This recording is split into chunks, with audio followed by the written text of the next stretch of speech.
Selamat sore, demikian tadi berita pilihan iNews Sore. Bersama saya Aldi Hawari. Pemirsa, Rudi Irawan, ayah kandung tersangka Peggy Setiawan alias Peron, kembali menjalani pemeriksaan di Polda Jawa Barat. Kedatangan tersebut untuk memenuhi panggilan penyidik terkait kepemilikan identitas ganda. Rudi Irawan, ayah kandung tersangka Peggy Setiawan alias Peron, kembali menjalani pemeriksaan di Polda Jawa Barat. Kedatangan itu untuk memenuhi panggilan penyidik terkait kepemilikan identitas ganda. Ayah Peggy, Rudi Irawan, didampingi kuasa hukumnya kembali penuhi pemeriksaan Mapolda Jawa Barat Kota Bandung pada Jumat siang. Kuasa hukum ayah Untuk Peggy. pemeriksaan kali ini adalah sebagai pemeriksaan tambahan sekaligus mengklarifikasi terkait kartu identitas Rudi yang diketahui memiliki beberapa kartu tanda penduduk dengan nama berbeda-beda, yakni Rudi Irawan dan Asap Rudi.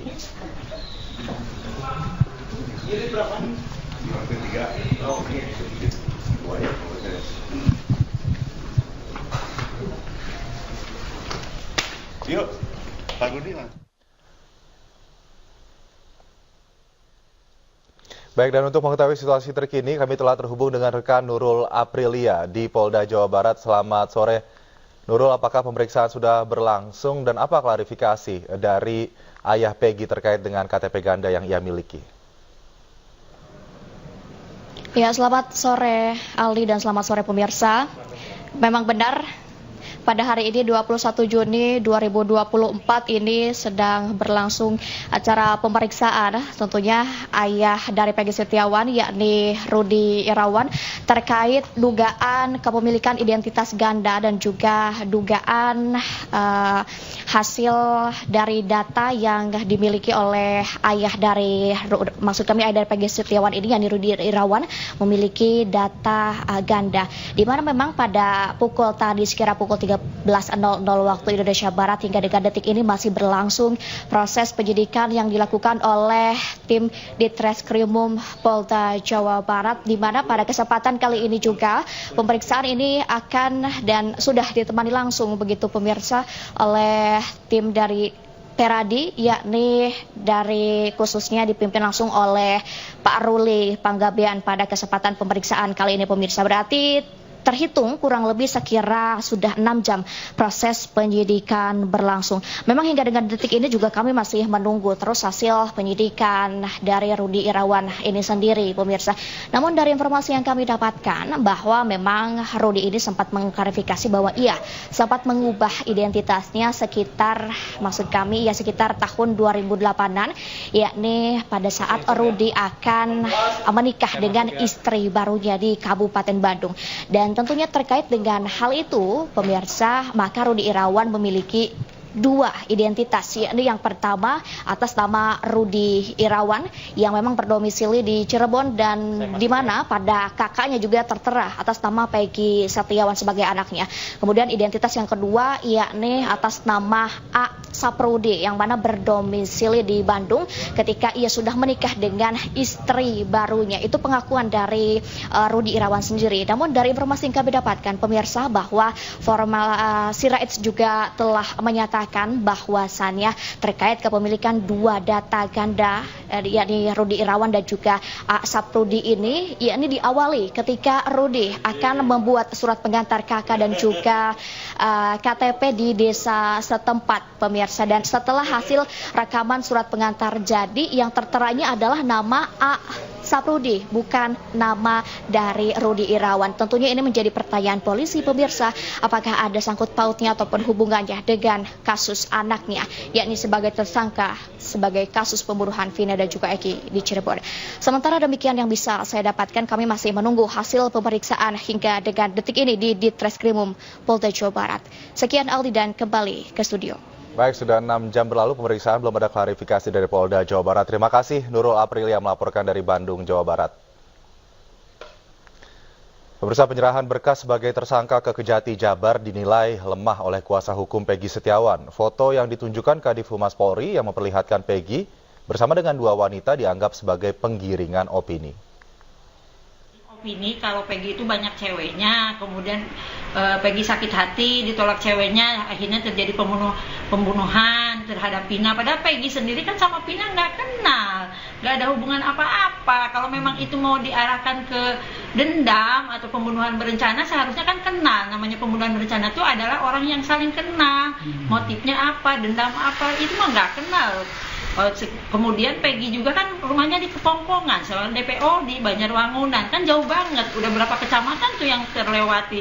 Jadi seolah-olah pihak kepolisian tuh mau memaksakan diri bahwa Peggy adalah pembunuhnya. Ini perkara bukan main-main, ancaman hukumannya hukuman mati. Jadi tolong jangan sampai membunuh orang atau menghukum orang dengan hukuman mati yang tidak bersalah. Tolong dikaji ulang seperti apa yang dikatakan oleh Reza Indragiri. Kita harus melakukan eksaminasi kembali ke titik nol biar semua terang benderang, biar semua jelas siapa pelakunya, motifnya apa.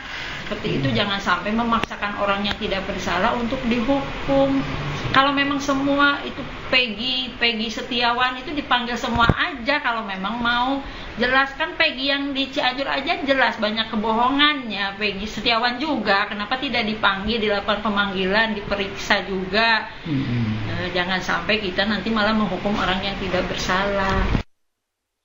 Sebelumnya, Kejati, Jawa Barat telah menerima berkas perkara tahap pertama atas nama tersangka inisial PS. Kejati menyiapkan 6 jaksa untuk melakukan penelitian selama 14 hari.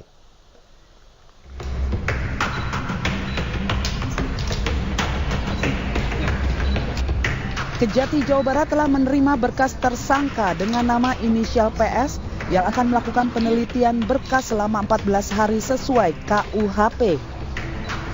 Yang mengantar atau mengirimkan berkas atas nama tersangka PS memang penyidik yang mengirimkannya. Itu diterima oleh teman-teman PTSP dan sesegera akan diserahkan ke jaksa untuk dilakukan penelitian. Ada di kami, pada saat diterima oleh PTSP, sesegera mungkin akan diserahkan ke jaksa untuk dilakukan penelitian berkas perkara. Baik.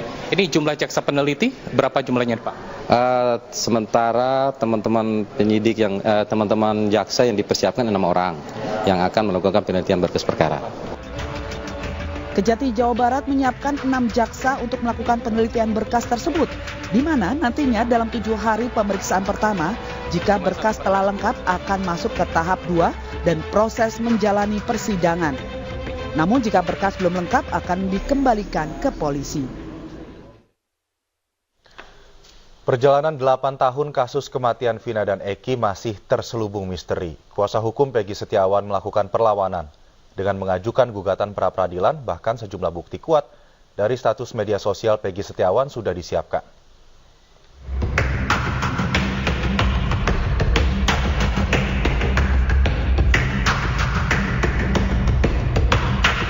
Jelang sidang pra-peradilan yang akan digelar 24 Juni mendatang, tim kuasa hukum Peggy Setiawan menyiapkan sejumlah berkas dan saksi ahli terkait peristiwa pembunuhan Vina dan Eki di Cirebon 2016 silam. Selain itu, kuasa hukum Peggy juga menyiapkan barang bukti kuat dalam sidang pra-peradilan. Pada hari Kamis siang, keluarga Peggy Setiawan bersama tim kuasa hukum menyambangi gedung KPK. Kuasa hukum Peggy Setiawan, Tony RM, menjelaskan tujuannya ke KPK untuk meminta pengawasan terkait proses pra-peradilan yang ditangani Pengadilan Negeri Bandung. Setelah kasusnya bergulir selama 8 tahun, sebagai kuasa hukum, Tony yakin kliennya Peggy Setiawan tidak terlibat dalam kasus pembunuhan Vina di Cirebon, Jawa Barat. Ia justru menduga ada kemungkinan suap untuk melindungi pelaku yang sebenarnya. Jadi kami bersurat ini baru mencegah agar tidak terjadi tindak pidana suap menyuap ya. Tetapi ya kami juga punya alasan-alasan. Nanti akan kami update ya ke petugas mengenai yang lebih mendalam apa sih sehingga kami meminta agar KPK ini mengawasi ya. Itu. Jadi untuk sementara ya memang kami minta agar mengawasi, mencegah aparat penegak hukum yang terlibat dalam proses peradilan ini. Tidak hanya ke KPK, keluarga dan kuasa hukum Peggy Setiawan juga menyambangi Mahkamah Agung untuk mengajukan permohonan pengawasan dalam proses pra-peradilan Peggy Setiawan. dan juga penegak hukumnya. Rencananya sidang pra-peradilan perdana digelar hari Senin, 24 Juni 2024 pukul 9 pagi yang dipimpin Hakim Tunggal. Namun kuasa hukum Peggy juga menyatakan jika nantinya pra-peradilan Peggy terancam batal karena berkas perkara Peggy Setiawan telah dilimpahkan ke Kejaksaan Tinggi Jawa Barat. Meski diselimuti kejanggalan, mungkinkah Peggy Setiawan yang melawan melalui pra-peradilan akan menang? Tim Liputan iNews melaporkan.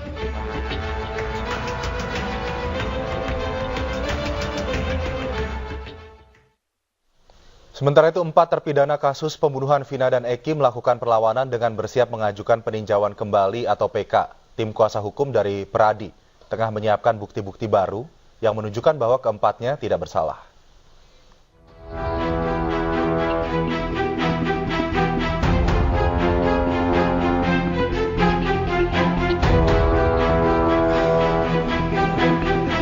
Empat dari 7 terpidana kasus pembunuhan Vina dan Eki mulai melakukan perlawanan. Keempat terpidana yang kini masih mendekam di balik jeruji besi memberikan kuasa kepada pengacara dari DPN Peradi untuk mengajukan peninjauan kembali atau PK ke Mahkamah Agung. Mereka adalah Hadi Saputra, Supriyanto, Eka Sandi, dan Aditya Wardana. Saya Eka Sandi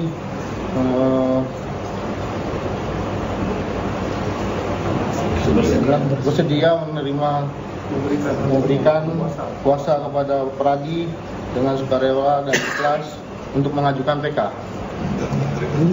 Saya Rivaldi, saya dengan sukarela memberikan kuasa saya kepada PN Peradi untuk mengajukan PK. Saya sudah bertemu dengan para narapidana yang hari ini di LT Kebonwaru dan mereka secara sukarela telah memberikan kuasa kepada DPN Peradi untuk mengurus masalahnya, mengajukan peninjauan kembali. 7 terpidana kasus Vina sebelumnya pernah mengajukan gerasi ke Presiden Joko Widodo pada tahun 2019. Namun gerasi tersebut ditolak. Dan ini yang belum diungkap sebelumnya, yaitu para pelaku juga sempat mengajukan gerasi kepada Presiden. Gerasi tersebut disampaikan oleh para terpidana pada waktu itu. Jadi diajukan pada tanggal 24 Juni 2019. Di mana di dalam pengajuan tersebut terpidana membuat pernyataan sebagai persyaratan untuk mengajukan gerasi. Salah satunya sebagai masukan buat teman-teman sekalian. Ada 7 pelaku yang saat itu mengajukan gerasi dan pernyataannya sudah dibuat oleh mereka dan ditangani secara lengkap sebagai persyaratan. Salah satunya adalah mereka membuat pernyataan seperti ini. Saya bacakan. Saya menyadari sepenuhnya perbuatan saya salah dan menyesali akibat perbuatan saya yang menyebabkan penderitaan bagi keluarga korban maupun keluarga saya sendiri. Pernyataan ini dibuat secara sadar tanpa intimidasi dari siapapun karena sudah menjadi terpidana, kemudian diajukan kepada Presiden. Dalam kasus pembunuhan Vina dan Eki yang terjadi pada 2016 silam, Pengadilan Negeri Cirebon menyatakan 8 orang terbukti bersalah. 7 orang dijatuhi pidana penjara seumur hidup, sementara 1 orang lainnya yang masih di bawah umur yakni Saka Tatal dijatuhi hukuman 8 tahun penjara. Namun karena mendapat remisi, Saka Tatal hanya menjalani hukuman penjara selama 4 tahun. Kemudian Mei 2024 polisi menetapkan 1 tersangka baru, yaitu Peggy Setiawan alias Perong yang sebelumnya dinyatakan buron. Tim Liputan iNews melaporkan. Pemirsa, keluarga mantan terpidana kasus Vina, Saka Tatal, membantah pernah membayar saksi untuk memberi keterangan palsu. Keluarga mengaku saksi yang hadir di persidangan berkata jujur dan bahkan keluarga tak memiliki cukup uang untuk membayar saksi.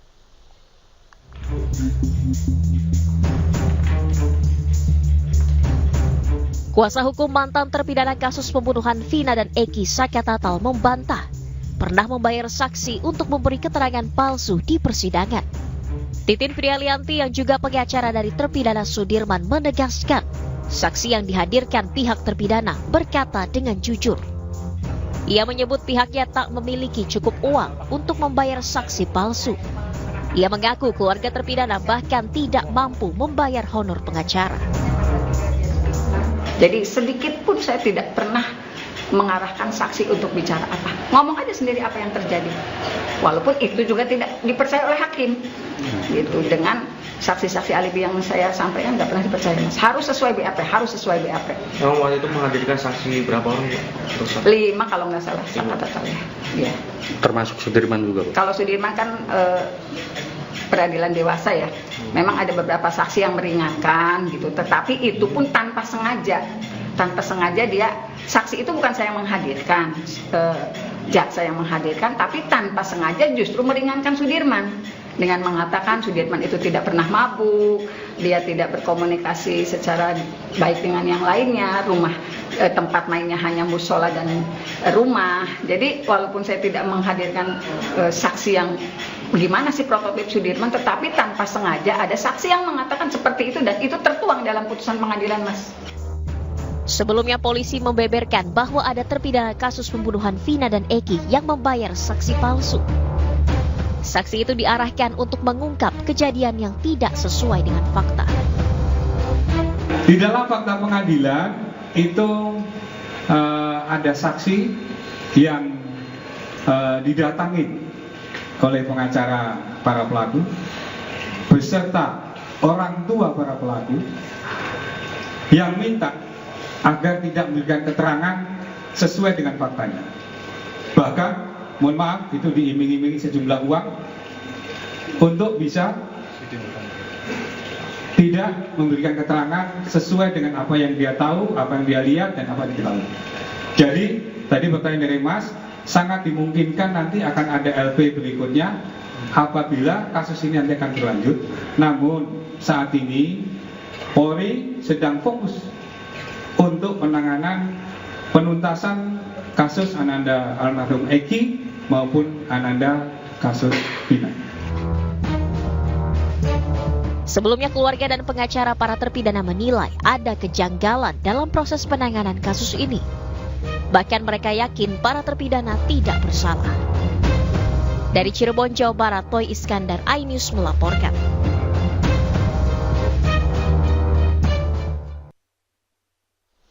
Kembali di iNews Sore, masih bersama saya Aldi Hawari. Pemirsa, Satuan Tugas Pemberantasan Judi Online Polri mengungkap 3 situs judi dalam periode Mei dan Juni 2024. Satgas Pemberantasan Judi Online menangkap 18 tersangka yang terlibat dalam kasus tindak pidana perjudian online dari 3 situs. Para tersangka terlibat dalam sistem pembayaran judi online di situs-situs tersebut, baik melalui sistem deposit dan withdraw. Para pelaku juga memanfaatkan alat pembayaran melalui kripto dan money changer. Satgas mengungkapkan saat ini ada 2,37 juta pemain judi online, di mana yang memprihatinkan ada 80.000 anak di bawah 10 tahun yang juga menjadi pemain judi online. Perputaran uang di 3 situs judi online mencapai lebih dari 1 triliun rupiah.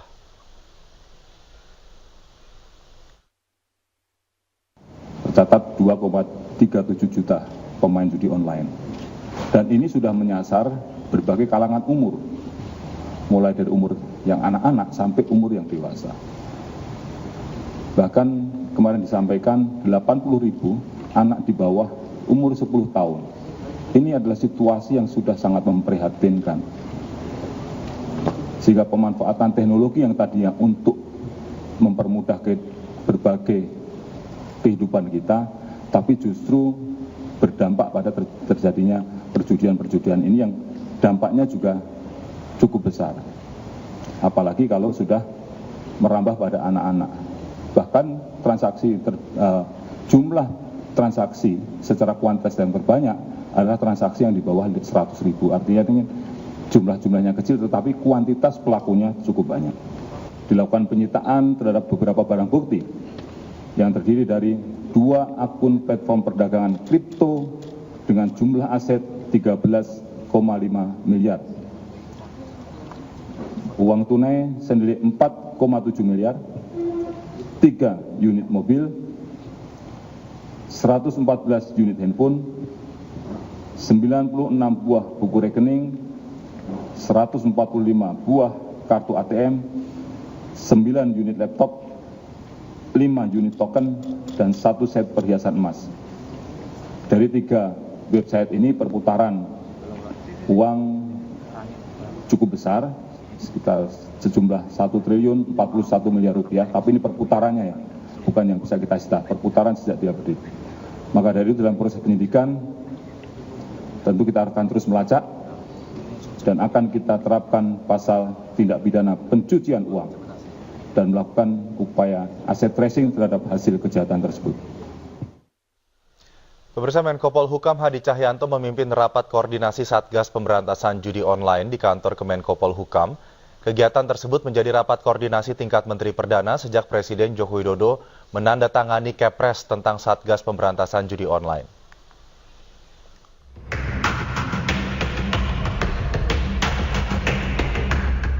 Rapat koordinasi tingkat menteri dan lembaga berlangsung tertutup.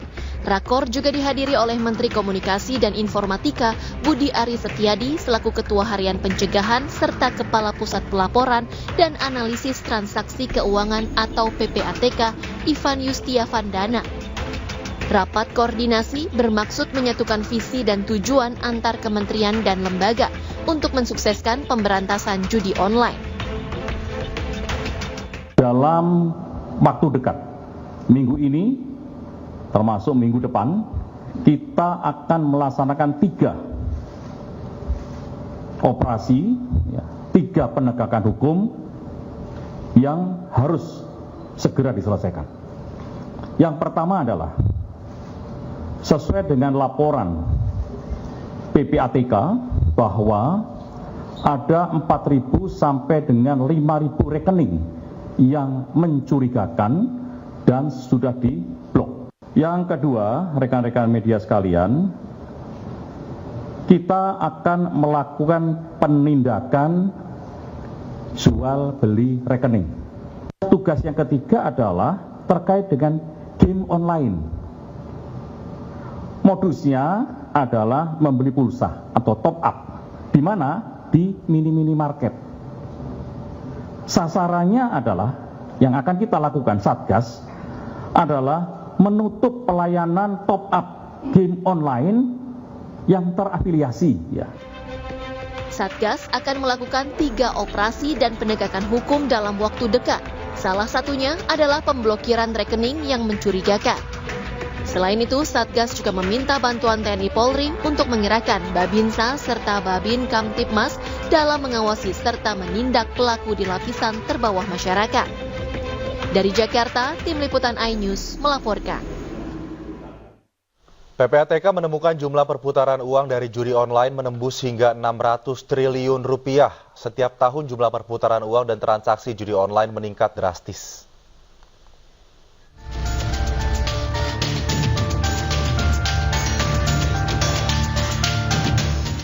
Jerat setan judi online semakin merajalela di Indonesia.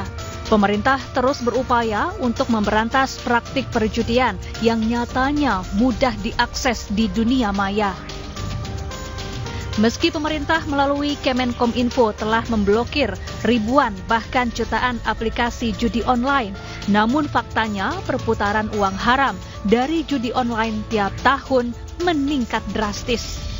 Tak tanggung-tanggung dalam laporan transaksi mencurigakan yang dirilis PPATK, jumlah perputaran uang judi online hingga tahun 2024 menembus ratusan triliun rupiah. Pada tahun 2021, PPATK menemukan perputaran uang haram dari judi online mencapai 57 triliun rupiah. Kemudian tahun 2022 nilai perputaran uang judi online meningkat hingga 81 triliun rupiah. Tahun 2023 perputaran uang judi online naik drastis hingga 327 triliun rupiah. Sementara tahun 2024 jumlah perputaran uang judi online menembus 600 triliun rupiah. Temuan PPATK memperlihatkan meski upaya pemberantasan dilakukan, namun jumlah perputaran uang judi online terus meningkat hingga 543 triliun rupiah dalam kurun 4 tahun saja. PPATK menyebut judi online menjadi transaksi keuangan mencurigakan terbesar, mengalahkan tindak pidana korupsi. Pasalnya, sejak 2022 hingga 2024, jumlah transaksi judi online meningkat pesat hingga 14.575 transaksi dan menempatkan Indonesia sebagai negara dengan jumlah pemain judi online terbanyak mengalahkan negara lain. Dari Jakarta, tim liputan iNews melaporkan. Baik, kita beralih ke informasi lainnya. Pemirsa, keluarga musisi Virgon mendatangi Mapolres Jakarta Barat usai tertangkapnya Virgon atas kasus penyalahgunaan narkoba. Keluarga menyatakan akan mengikuti proses hukum yang berlaku.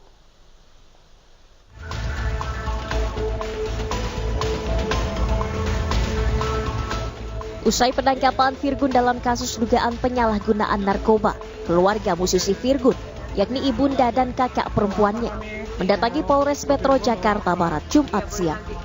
Kan wartawan udah peduli. Nanti kita setelah.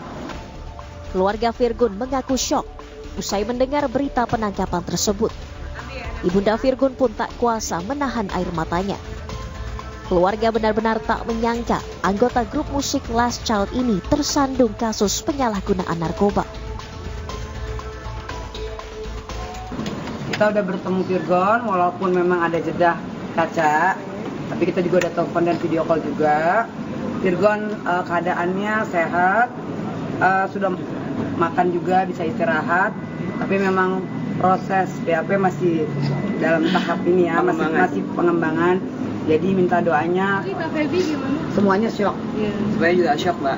Kita kaget, kita juga nggak berharap ini terjadi. Mudah-mudahan di balik ini semua ada hikmahnya. Meski masih kaget, namun keluarga menyatakan akan menjalani proses hukum yang berlaku. Dari Jakarta, tim liputan iNews melaporkan. Sebelumnya musisi Virgon ditangkap polisi dalam kasus dugaan penyalahgunaan narkoba jenis sabu. Ia ditangkap di kosannya di kawasan Ampera, Jakarta Selatan bersama seorang perempuan berinisial PA.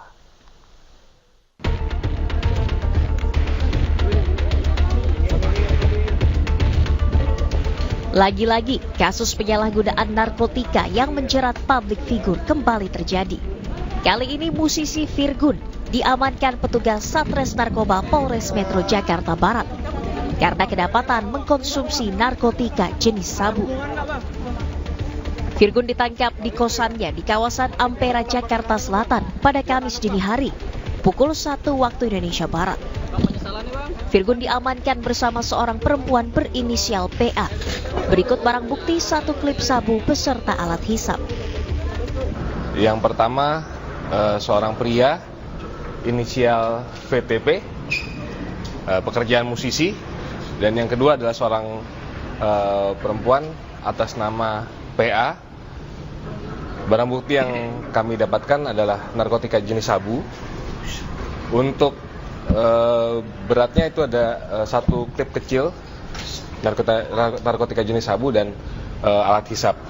Sementara 2 orang tersebut sampai sekarang masih kami lakukan pendalaman dan pemeriksaan terkait dari mana barang bukti tersebut didapatkan. Yang 2 orang tersebut kami amankan di daerah Ampera, Jakarta Selatan. Kapan Pak itu? Pada tanggal 20 Juni jam 1 malam. Di rumah atau di kos milik VTP. Dari hasil tes urin, Virgon dan teman wanitanya dinyatakan positif metamfetamin. Keduanya kini masih diperiksa secara intensif oleh penyidik guna menelusuri dari mana keduanya memperoleh barang haram tersebut. Dari Jakarta, tim liputan iNews melaporkan.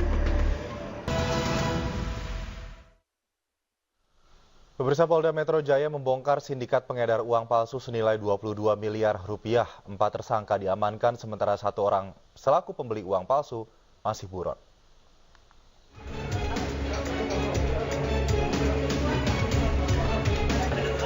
Inilah barang bukti uang palsu pecahan Rp100.000 senilai 22 miliar rupiah yang diamankan tim Opsnal Subditranmor Ditreskrimum Polda Metro Jaya dari sindikat pengedar uang palsu. Selain mengamankan barang bukti uang palsu, polisi juga menyita barang bukti lainnya, di antaranya mesin pemotong uang, mesin cetak, plat warna, alat ultraviolet, hingga mesin penghitung uang.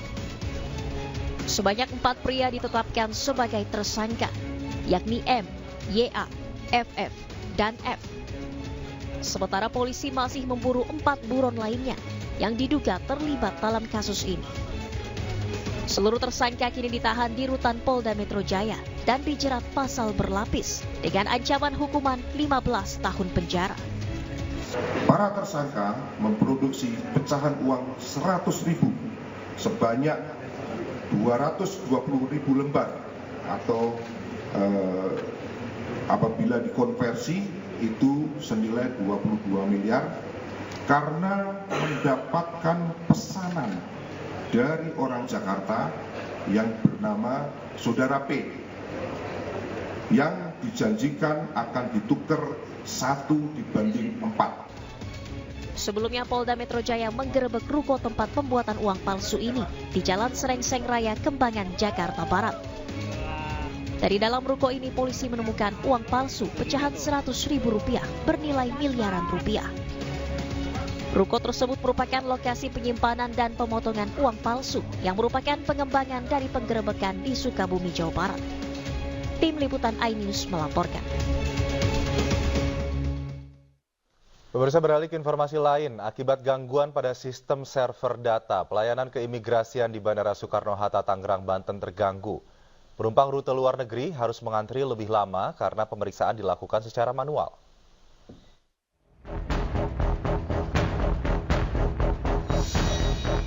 Penumpang rute luar negeri mengantre di pelayanan imigrasi Bandara Soekarno-Hatta, Tangerang, Banten. Pelayanan imigrasi ini dilakukan secara manual. Mereka tidak bisa menggunakan sistem autogate akibat server down imbas gangguan pada sistem pusat data nasional Kemenkominfo. Selama 2 hari ini ada 45 konter manual yang disiapkan di Terminal 2 dan Terminal 3. Adapun gangguan pada server PDN terjadi sejak Kamis pagi. Karena ada masalah sistem untuk scan paspor ya, jadinya nunggunya lama banget. Terus untuk turis juga mereka pada komplain, ini kenapa sih lama banget kok di Indonesia seperti ini ya? Pintu otomatis? Oh, prosesnya kira berapa menit tuh Pak? Saya kebetulan ya agak belakang, santai-santai aja, jadi saya nggak begitu ngantri Pak. Sementara itu, pihak bandara menyatakan meski terjadi gangguan, proses pemeriksaan di layanan keimigrasian tetap berjalan lancar. Sementara agar terhindar dari ketertinggalan pesawat, para penumpang diimbau datang 3 atau 4 jam lebih awal. Dari Tangerang, Banten, Hasnugara, iNews melaporkan. Langsung saja untuk mengetahui informasi selengkapnya kami telah terhubung dengan rekan Hasnu Graha di Bandara Soekarno-Hatta, Tangerang, Banten. Selamat malam, Hasnu. Ada berapa banyak penumpang yang ketinggalan pesawat akibat gangguan server ini? Ya, selamat malam Aldi dan juga pemirsa. Perlu kami sampaikan terlebih dahulu memang memasuki hari kedua keimigrasian Soekarno-Hatta masih melakukan pelayanan secara manual. Memang para penumpang dihimbau untuk datang 3-4 jam, namun saat ini memang tidak terlihat begitu adanya layanan antrian begitu cukup panjang seperti hari kemarin untuk di luar. Tapi kalau untuk di dalam di area counter checking memang masih terdapat antrian yang begitu lumayan padat karena memang harus dilakukan secara manual. Untuk hari ini saja memang kebanyakan para penumpang yang datang maupun pergi tujuan rute internasional cukup ramai dikarenakan memang kedatangan mereka bisa sampai berdekatan antara satu pesawat dengan pesawat lainnya. Sebanyak sekitar 7 hingga 15 penerbangan jikalau memang di waktu sore hingga malam nanti.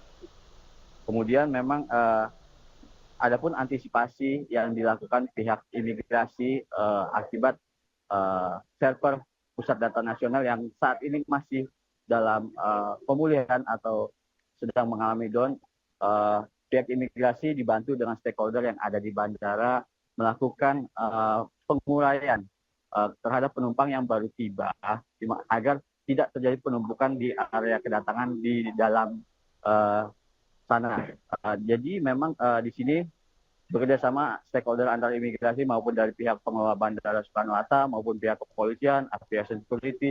Jadi penumpang dihimbau untuk menunggu di area tunggu tempat duduk yang telah disediakan untuk menunggu giliran melakukan proses keimigrasian sebelum keluar dari terminal Bandara Internasional Soekarno-Hatta ini. Begitu. Baik, Hasnu, sampai saat ini masih terjadi gangguan di server. Penumpang luar negeri ya diharapkan datang 3-4 jam sebelum jadwal keberangkatan atau boarding. Terima kasih Hasnu Gara melaporkan dari Bandara Internasional Soekarno-Hatta, Tangerang, Banten. Pemirsa, Menteri Pertahanan sekaligus Presiden terpilih Prabowo Subianto menerima tanda kehormatan Bintang Bayangkara Utama dari Kapolri. Sebagai Menteri Pertahanan, Prabowo dianggap berhasil dan berjasa besar atas pengembangan dan kemajuan kepolisian.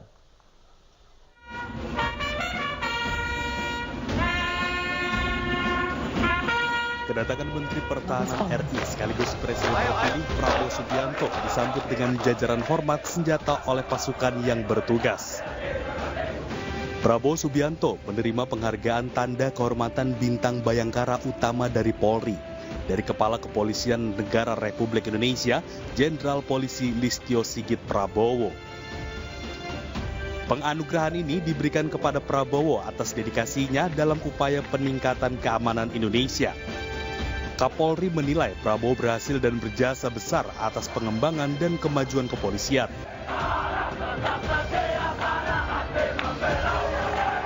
Turut hadir dalam acara penganugerahan ini adalah pihak jajaran Kepolisian RI dan jajaran Kementerian Pertahanan. Dari Jakarta, Tim Liputan iNews melaporkan.